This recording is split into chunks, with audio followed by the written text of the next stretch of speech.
Coming sir. हाँ, yes coming. Good morning sir. हाँ, good morning. आपका नाम? सर मेरा नाम भागवती है। भागवती जी। आपका रोल नंबर कितना है भागवती? 301456। 301456। ठीक है, बैठ प्लीज। ये तुम्हारी ये सर मेरी प्रैक्टिकल फाइल है और ये मेरा फील्ड सर्वेक्षण है तुम्हारा। ठीक है, बैठो। अच्छा, तो ये बताइए भागवती, आप कॉलेज में रेगुलर क्लास अटेंड करती थी आप? हाँ सर, मैं कॉलेज में रेगुलर क्लास अटेंड करती थी। अच्छा, तो आपने थ्योरी की सारी क्लासें ली थी? हाँ सर, मैंने थ्योरी की सारी क्लासें ली थी। और आपने फील्ड सर्वेक्षण किया था? हाँ सर, किया था। जी, वेरी गुड। तो आप फर्स्ट सेमेस्टर की स्टूडेंट हैं। और अच्छा, तो बेटा आपने पहले ही पेज पे बना रखा है मापनी। तो क्या मापनी की परिभाषा जानती हैं? हाँ सर, मानचित्र पर दो स्थानों के बीच की दूरी तथा धरातल पर उन्हीं दो स्थानों के बीच की दूरी के अनुपात को मापनी कहते हैं। Very good. यानी कि मानचित्र पर दो स्थानों के बीच की दूरी और धरातल पर जो दूरी होती है उन्हीं के मध्य जो अनुपात है उसे मापनी कहते हैं। तो अच्छा बेटा, ये बताओ कि ये जो हम मापनी पढ़ते हैं, ये मापनियाँ व्यक्त करने की कितनी विधियाँ होती हैं? मापनी व्यक्त करने की 3 विधियां होती हैं। कौन कौन सी होती हैं? कथनात्मक विधि, निरूपक भिन्न विधि और आलेखीय विधि। आलेखी विधि। तो आप ये बताइए कि जो आलेखी विधि जो होती है बेटा, आलेखी विधि से कौन कौन से मापनी बनाई जा सकती हैं? सर आलेखीय विधि से 4 प्रकार की मापनी बनाई जाती हैं। सरल मापनी, तुलनात्मक मापनी, विकर्ण मापनी और vernier मापनी। Very good.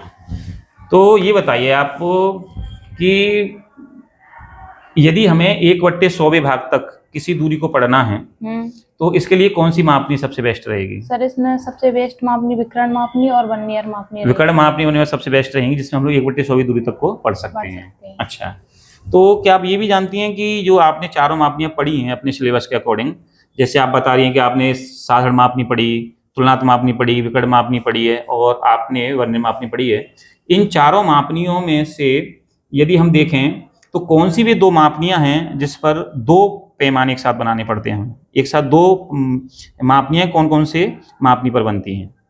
Sorry sir, मुझे नहीं पता। इसके बारे में नहीं जानती हैं आप? नहीं। अच्छा, ये बताओ कि आपने अपनी फाइल में यदि हम देखेंगे तो यहाँ पर उच्चावच निरूपण करने की कुछ विधियाँ आपने पढ़ी हैं। तो बेटा ये बताओ कि उच्चावच किसे कहते हैं? आप जानते हो उच्चावच के बारे में? उच्चावच किसे कहते हैं? सॉरी सर, मैं नहीं जानती उच्चावच। उच्चावच के बारे में आपको नहीं आता?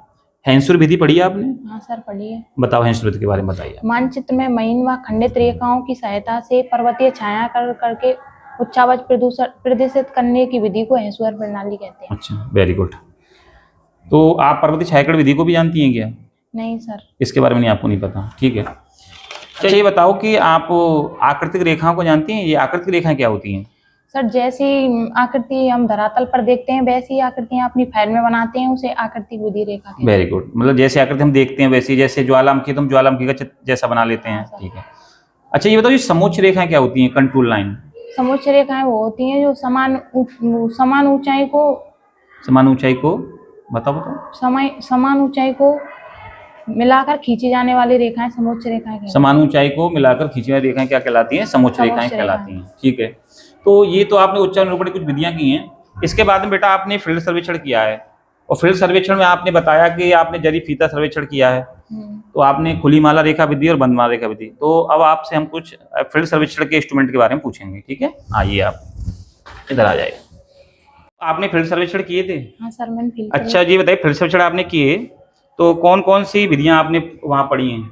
चेन एंड टेप सर्वे किया था। चेन एंड टेप सर्वे किया था। तो कौन कौन सी विधियां की आपने चेन एंड टेप से?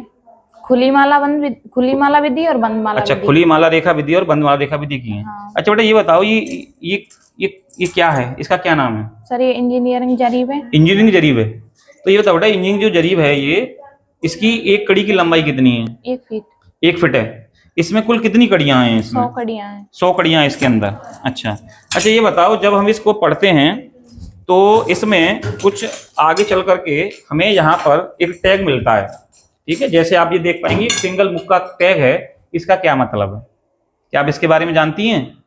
इसके बारे में जानती हैं या नहीं, ये बताइए। नहीं सर, सॉरी सर, मुझे नहीं पता। आप इसके बारे में? ठीक है, ओके। अच्छा, ये बताइए कि यहाँ पे ये कौन सी जरीब है? ये गंटर जरीब है। गंटस जरीब है। इसमें कितनी कड़ियां हैं? इसमें भी 100 कड़ियां हैं। 100 कड़ियां इसमें। ठीक है, इसमें 100 कड़ी हैं। ये कौन सा इंस्ट्रूमेंट है? ये ट्रफ कंपास है। ट्रफ कंपास है। ये किस काम आता है ट्रफ कंपास? ये हम इससे क्या ज्ञात करते हैं? सर ये उत्तर में चुंबकीय भंडार का काम करता है। अच्छा, उत्तरी दिशा दिखाता है, चुंबकीय हाँ। भंडार की तरह की वजह से आकर्षित होता है उत्तर की ओर। ठीक है।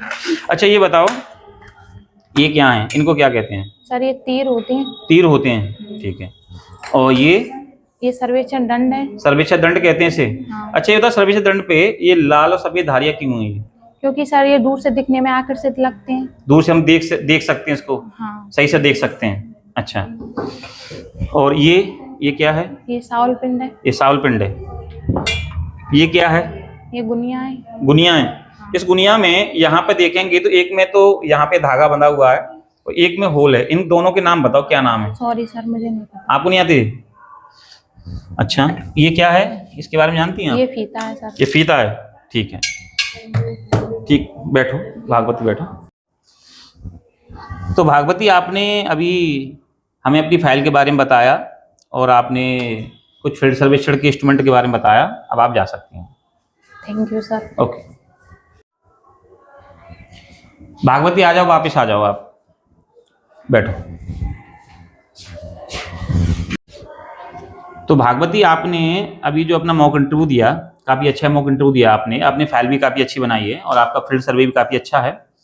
तो आपका जो कॉन्फिडेंस लेवल है वो ठीक है और मैंने लगभग आपसे 10-12 क्वेश्चन पूछे, जिनमें से लगभग आपने 7-8 क्वेश्चन एकदम बताए हैं। तो यदि आप इसी प्रकार से जब हमारा फाइनल इंटरव्यू होता है, जब हम उस समय अगर हमें ऐसा इंटरव्यू देते हैं तो हमारे काफ़ी अच्छे मार्क्स मिलते हैं।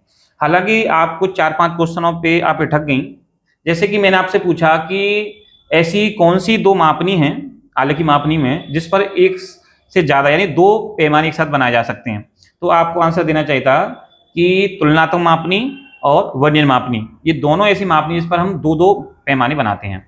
एक मैंने क्वेश्चन आपसे पूछा कि उच्चावच किसे कहते हैं, तो आपको बताना चाहिए था कि वे स्थान जो कि धरातल पर असमान रूप से दिखाई देते हैं या ऊंचे हैं या नीचे हैं, जैसे पर्वत है, पठार, मैदान, घाटी, ये सब क्या उच्चावच हैं।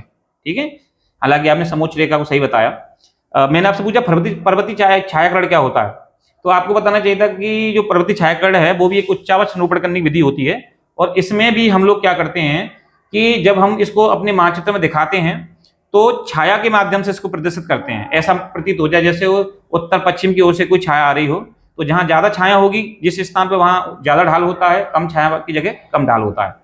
मैंने आपसे पूछा जरीब के बारे में, तो आपने सही बताया कि एक इंजीनियरिंग जरीब है और एक होती है घंटस्थ जरीब। इंजीनियरिंग जरीब में 100 कड़ियां होती हैं, 100 फीट की होती है।